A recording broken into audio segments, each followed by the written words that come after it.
Assalamualaikum warahmatullahi wabarakatuh. Segala puji bagi Allah Tuhan semesta alam. Kita memujinya, memohonnya, dan meminta pertolongan kepadanya. Kita berlindung kepada Allah dari keburukan diri dan amal kita. Barang siapa yang Allah beri petunjuk, maka tidak ada yang menyesatkan. Dan barang siapa yang disesatkan, tidak ada bisa yang memberinya petunjuk. Sholawat dan salam semoga tercurah kepada baginda Nabi Muhammad SAW yang kita nantikan syafaatnya di yaumil kiamat. Perkenalkan, nama saya Muhammad Pramudia Rahmadi, mahasiswa dari program S1 Teknik Telekomunikasi kelas TP 4807 dengan NIM 1010 12 400 210. Izinkan pada kesempatan kali ini saya akan menyampaikan dakwah atau khutbah singkat yang bertemakan Al-Quran, tidak ada keraguan di dalamnya. Saudaraku, di tengah kehidupan yang penuh ketidakpastian ini, manusia seringkali dilanda dengan kebingungan dan keraguan. Dunia berubah, pendapat manusia berubah, ilmu pengetahuan pun berkembang dan berganti.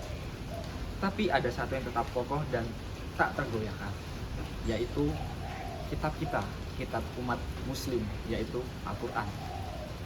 Sebagaimana firman Allah dalam surat Al-Baqarah ayat 2, Bismillahirrahmanirrahim, Zalikal kitabul la raiba fi hudal lil muttaqin, yang artinya kitab Al-Quran ini tidak ada keraguan padanya, petunjuk bagi mereka yang bertakwa.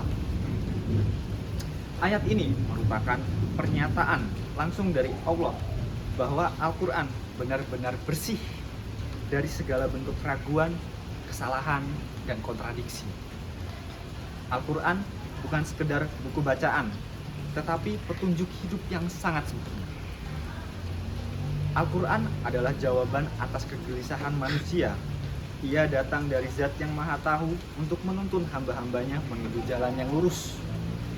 Tetapi perlu kita ingat, hanya akan benar-benar berfungsi bagi mereka yang bertakwa, yang membuka hatinya untuk menerima kebenaran. Sejarah mencatat bagaimana keagungan Al-Quran mampu mengguncang jiwa Umar bin Khattab yang awalnya begitu keras menentang Islam. Justru ialah luluh hanya karena mendengar surat dari At-Toha, Innallaha Allahu la ilaha illa anna fa'budni wa aqimis sholata lidhri. Sesungguhnya aku adalah Allah, tidak ada Tuhan selain aku, maka sembahlah aku dan dirikanlah sholat untuk mengingatku. Quran Surat Toha ayat 14. Ayat ini mengetuk hati Umar dari seorang yang hendak membunuh Nabi, yang menjadi pembela Islam yang paling gagah. Bayangkan, satu ayat saja bisa mengubah hidup seseorang sepenuhnya. Bagaimana dengan kita yang telah mendengar Al-Quran puluhan kali, ratusan kali, ribuan kali, atau bahkan sudah tidak terhitung sama sekali? Sayangnya, masih banyak di antara kita yang menjadikan Al-Quran sebagai hiasan, hanya dipajang saja, bukan menjadi pedoman. Allah sendiri menyampaikan keluhan Rasulullah dalam surat Al-Furqan, Bismillahirrahmanirrahim, wa qala rasulu ya Rabb inna qomitazzu hazal qur'ana mahzuro, yang artinya, berkatalah Rasulullah, wahai Tuhanku, sesungguhnya kaumku menjadikan Al-Quran ini sebagai sesuatu yang ditinggalkan. Quran Surat Al-Furqan ayat 30.